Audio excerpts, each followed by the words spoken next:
Hey everyone, Pastor Brendan here, and I want us to talk today about calling. Um, I think a really good story to look at is the story of David. David, was the king of of the kingdom of Israel back in the Old Testament, and maybe one of the greatest kings they had. He's the only one that they said was a man after God's own heart, right? So even if he wasn't the politically the greatest king, maybe in God's eyes he was. But I think we think of David as, this conqueror, this triumphant hero, this leader of Israel. But it's easy to forget about how David started out. And in 1 Samuel 16, we find that story of the prophet Samuel being told by God to go find David. He doesn't know that David's the one yet, but he's told to go to Jesse's house, and that there he will find one of his sons who will be the future king of Israel. And so, Jesse parades all of his sons in front of Samuel, and each one Samuel says, "God, is this the one?" And he's like, "No." And they go from the oldest, strongest, wisest son down younger and younger through all the sons. And he's like, "Is this it?" And he's like, "Well, there is the youngest." And that's David. And David comes out, and God says, "This is him. Anoint him." And I think we might know that story, but it's easy to forget about the distance between that story and David actually being king. Um, when the word king in Hebrew actually means anointed. It's actually where we get the word Messiah from, um, because how you installed the king was you anointed their head with oil as part of the ceremony, and that symbol is done to David.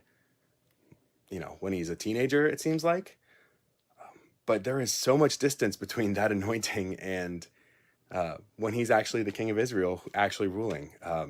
He hasn't fought Goliath yet. He hasn't, so much has to happen. And I encourage you just to start in 1 Samuel 16, read the story of David's anointing, and then just read until you find where David actually becomes king, because it is quite a journey, and there's a lot of strife and turmoil and struggle. And you might be thinking, all right, that's cool. But I think it's very applicable to our callings today. And I don't know, we don't talk about calling enough these days. Maybe, we talk about people being called to be pastors, but God calls us to all kinds of things.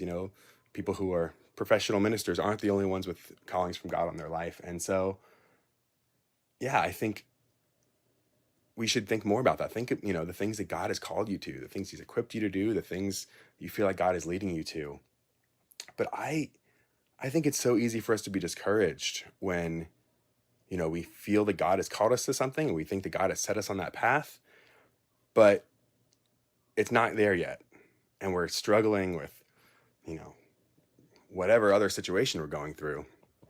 I know for me, I was called to ministry in high school. I really felt called to ministry and felt that I was on the path God had me set for it.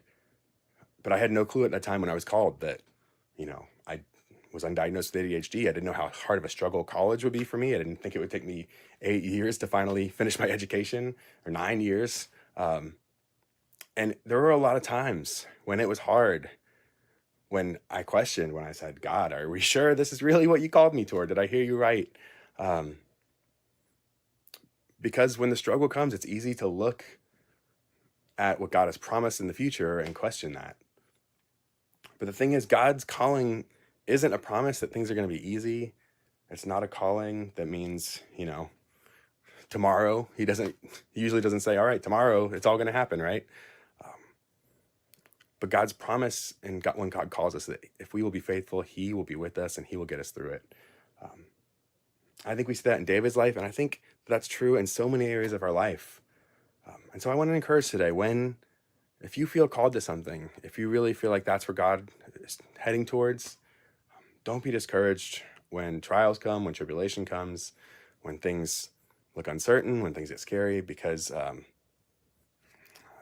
if we look at the history of the people of God, that's usually what happens when someone's called, right? It's usually not an easy path, and usually there's going to be a lot of work and a long road to get there. But if we will stay faithful, if we will continue on the path, God will get us there. And the reward of being able to step into that calling fully in the future and faithfully serve in it is life-changing. It's worth it. So yeah, that's what I encourage us today. If you feel God calling you to something, um, even if it feels, maybe God's calling you to something and you can see the obstacles, but you can't imagine how you would actually get to the thing he's calling you to. Be encouraged. Maybe you're not a Christian, and for you, that's just God is calling you to be in a relationship with him. But that seems scary. Maybe that seems crazy. Maybe no one you know is a Christian, really. Maybe that's not something you grew up with. But if you feel God pulling you in a direction, I encourage you to go. It might not be easy. It probably won't be easy, but it will be worth it. This is your Tuesday Taco. Hope you ate well. You'll have a great week.